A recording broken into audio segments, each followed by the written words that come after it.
Hello, and welcome to my American History Crash Course.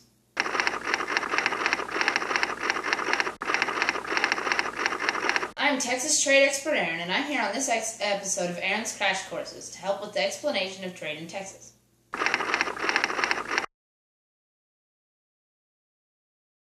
So, when the Europeans arrived in the Americas, they brought cattle along with them. By the beginning of the 1800s, there were many cattle ranches in Mexico. When Texas became independent, the Mexicans left their cows in Texas. Beef wasn't popular at the time, so they were only used for their hide. During the Civil War, ranchers went off to fight, the war was lost, and the economy was destroyed. But the cows, by themselves, had multiplied and multiplied. There were so many in the south and so little in the north.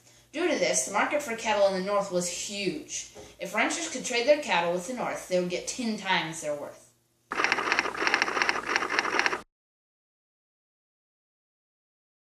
So, the man to get this done was Joseph McCoy.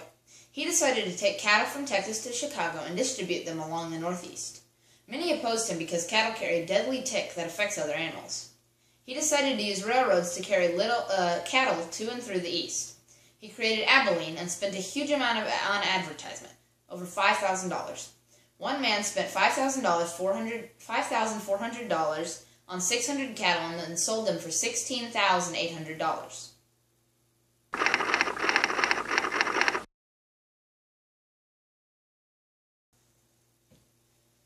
So, it couldn't have lasted forever. Look at Texas today. Texas Instruments, Dairy Queens, and big cities like Houston and Dallas-Fort Worth.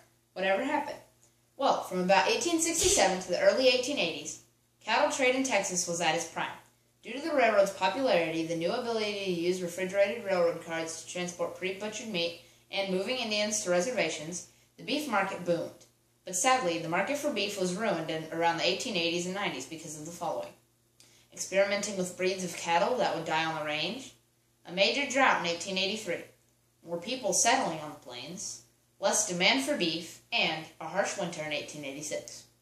Eventually, though, cattle trade would come back in business because of the inventions of barbed wire and the windmill-powered water pumps, allowing for cattle to be kept in smaller areas and not needing to be on a river. Thank you, as always, for watching, and subscribe for very, very infrequent yet awesome videos. Signing off, Aaron's American History Crash Course is Crash Courses.